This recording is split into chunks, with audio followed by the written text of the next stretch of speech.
So we've looked at some of the uses and effects of the media, the hypodermic syringe model, the normative or two-step flow model, and the uses and gratifications model. We're now on to the interpretive model, which is page 285 in your textbooks. The interpretive model, which complements the pluralist model in the same way that the hypodermic syringe model complements the mass manipulative model, focuses on the way audiences choose to interpret media messages. There are three main dimensions to this: selective exposure, whereby the audience choose what they want to watch, read or hear, and avoid what they don't. Okay, so if you go to choose a book from the library, do you pick a particular genre? Do you look at a particular author? Do you read the blurb on some books and think, no, I wouldn't be interested in that? Okay, that is selective exposure.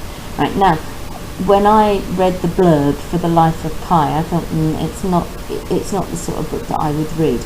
But my friend said to me, read it, I really recommend it. I read it and loved it. Right, so, it's good to step outside of those things, but often we don't, because we're happy in our comfort zone. That's selective exposure. Yes.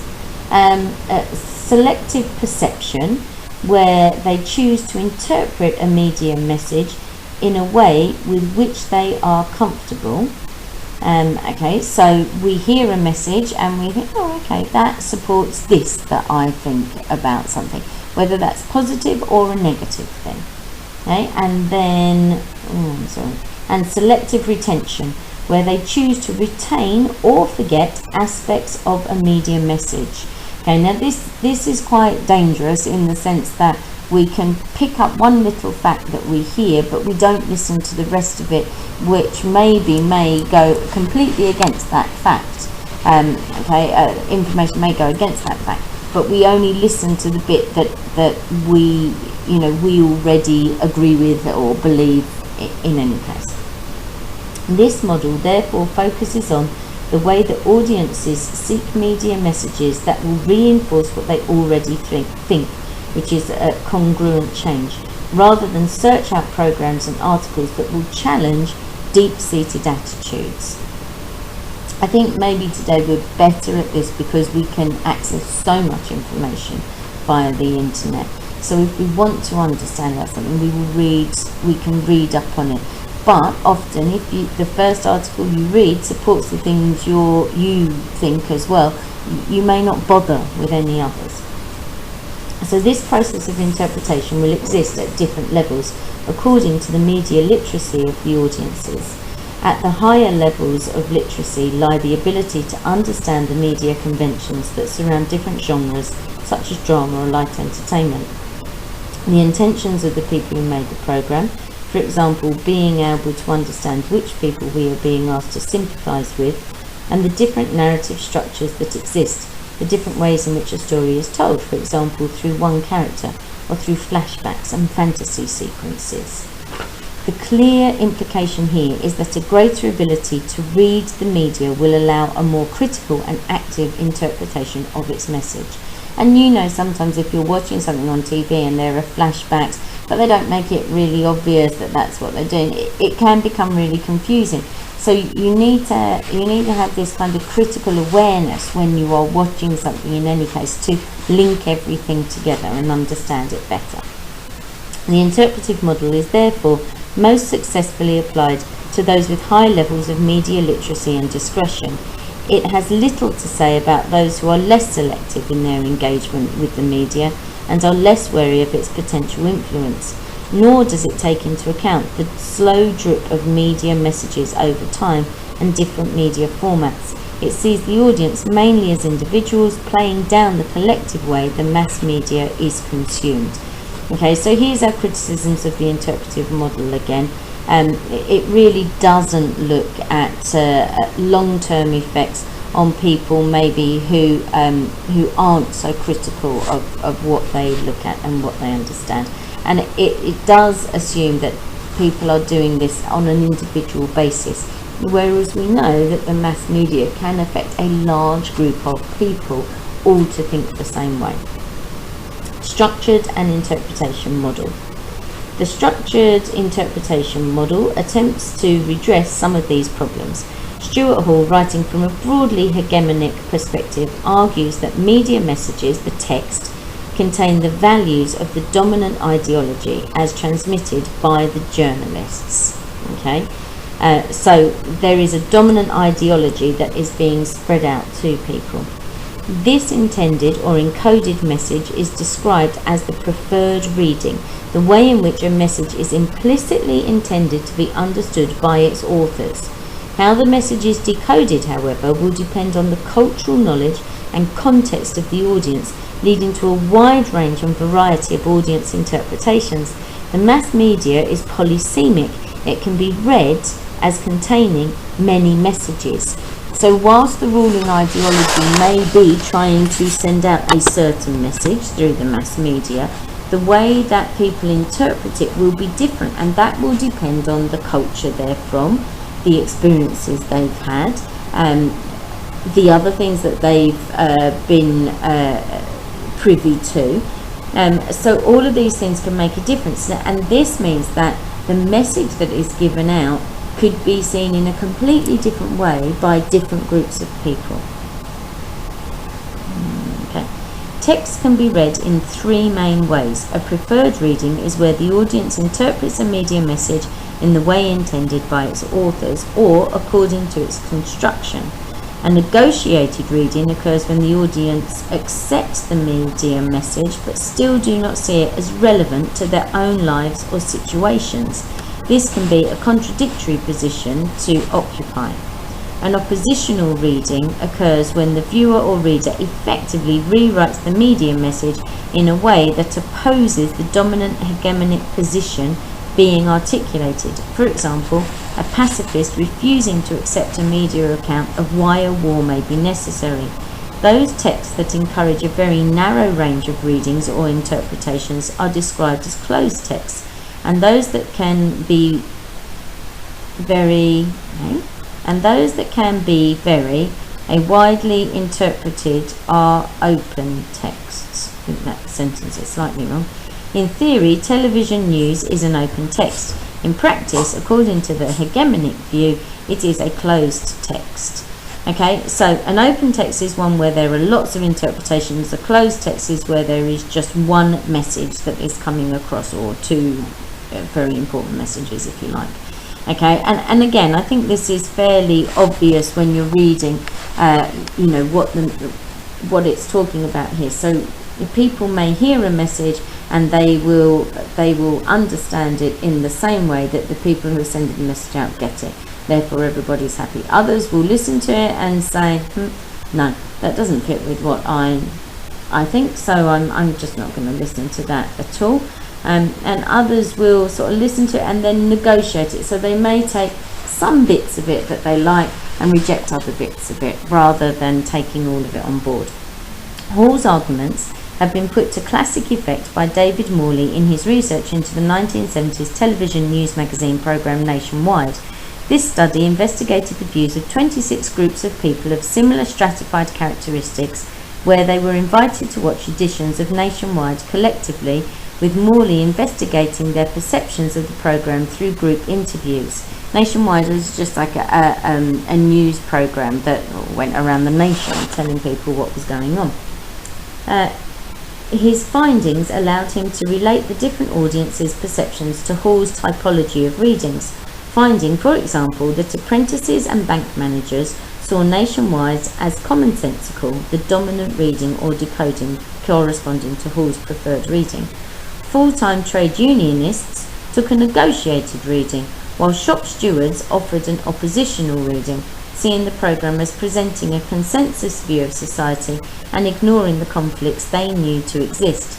A group of black further education students simply saw the programme as irrelevant to their own concerns and experiences, instead seeing it as portraying a view of the world more relevant to middle-class shoppers and businessmen, itself a form of oppositional reading. Okay, so what Morley did was he stratified groups. He then tested them watching Nationwide, and then he applied Hall's readings to the interpretations that he made. Although Morley's work has been influential both in terms of his findings and his methodology, it is not without its critics. Morley himself has argued that as most television viewing takes place within the family, his research should have been based within a family context rather in groups he identified. He also pays little attention to why there appeared to be a connection between groupings such as class and ethnicity and the types of readings discussed, and why other factors which may have been equally important were ignored. Obviously, there were time factors, money factors that came into this. He couldn't research everybody, so he stuck with a few groups and used those. So Morley's work, however, is important because of the balanced consideration it gave to the active role of the audience and the intentions of the producers. As he says, audiences produce meanings, but have to work on material which has been pre-selected and organised in particular ways by producers. Okay, so without an audience, the mass media isn't going to do anything in any case. So he is focusing in on what the active role is. What do the audience bring to the message that is coming from the mass media, and how accurately is it interpreted by them in comparison to the intended meaning of the message. Okay, finally, cultural effects model. Where most attempts to study media effects have looked at the short-term effects of the mass media, attempting to gauge attitudes before and after exposure, the cultural effects model attempts to investigate the longer-term, slow drift effects of the mass media. It also seeks to take into account the social situation of the audience and how their own cultural beliefs and understandings may incorporate and respond to media messages. An early attempt to do this can be found in Hadley Cantrell's The Invasion from Mars. In this study, Cantrell attempts to look at the cultural context within which Orson Welles' famous 1938 radio broadcast was received, where it appeared that Welles had managed to fool a large number of American radio listeners into thinking that Martians were invading the Earth and landing in the New York area. The belief that many people had been profoundly panicked by this broadcast led to changes in the rules governing radio broadcasting to prevent any similar reoccurrence, as well as reinforcing many people's belief in the hypodermic syringe model. By interviewing 135 people who had heard the broadcast, as well as using the findings of 2 large national surveys, Cantrell argues that understanding its effects on the audience is more complex.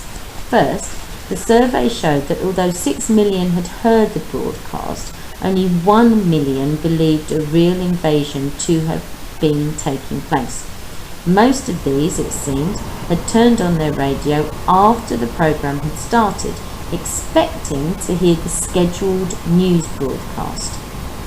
Instead, they heard a radio play attempting to reproduce a live news bulletin in an era where radio news was seen as the most honest and reliable form of news reporting. Okay, so you can see this is why this is called the cultural effects model. He is looking at the culture of the time and trying to interpret it from there as to the effect and why these things happened. At a more profound level, Hadley takes into consideration the point in history when the broadcast was made. It was out on the evening of it went out on the evening of the 30th of October 1938. This was almost a decade after the Wall Street crash of 1929, which quickly led to the Depression years of the 1930s, when belief in the American dream and confidence in the future had been shattered. The fear of war was increasing, especially with the intensive talks between the British Prime Minister Neville Chamberlain and the German Chancellor Adolf Hitler throughout September 1938, culminating in the Munich Agreement. Attack by a foreign power was not unexpected, and interruptions of radio programs with news flashes were also increasing in frequency. In these circumstances, people's credulity was ready to be stretched even further in this mix of the medium used, the message sent, and the cultural and historical circumstances in which it was received. Okay, so again, I think all of this makes perfect sense. He's looking at what life was like at that time in America, to try and account for why it was that people would believe this broadcast. In a similar vein, but several decades later, Stan Cohen's Folk Devils and Moral Panics also tries to locate responses to the apparent seaside violence between mods and rockers in England in the 1960s to the wider cultural circumstances in which they took place. In this case, the breakdown of post-war austerity. These events were part of a whole pattern in which pregnant schoolgirls, CND marches, beatniks, long hair, contraceptives in slot machines, Purple Hearts and smashing up telephone boxes were all inextricably intertwined. Okay, this was kind of part of the cultural norm, if you like, at that point. Cultural effects theory therefore argues that the mass media do have an effect, but the size and shape of this impact are dependent on a number of factors. Some of these, such as the slow drip effect of media messages over time, are almost impossible to quantify and measure. Okay? It's a slow drip effect, so therefore it is very difficult for us to be able to measure this as sociologists. Given the amount of variance identified, the medium used, the message sent, and the historical and social location of the audience who receive it, it is also very difficult to identify any causal links or determine whether one variant is more important than another.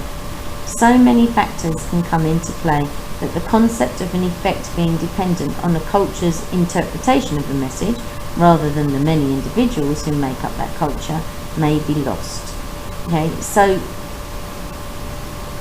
the individual is important, okay, but you can't make links because an individual read a story in a newspaper, and then later they watched a TV program and it told them a different story. How can we link those things together and the interpretation that they come up with? Because one person will read the article and watch the TV program and come to a kind of an amalgamated view, whereas someone will read the newspaper article and then watch the TV thing and think, oh well, that TV thing is factually wrong because I read an article that says different to that, whereas somebody else will do it round the other way and believe the TV.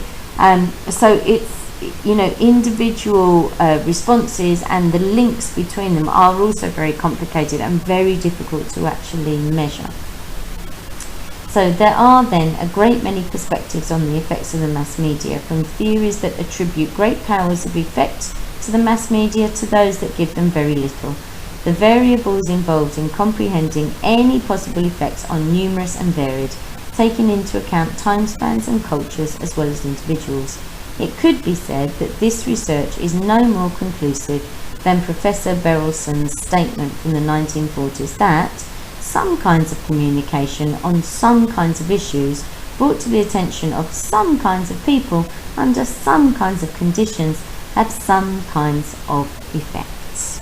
Oh, very helpful, right? And now if we want to take that quote, then actually looking at the effects is far too widespread, and we would have to make far too many generalizations and our own interpretations if we wanted to understand this completely.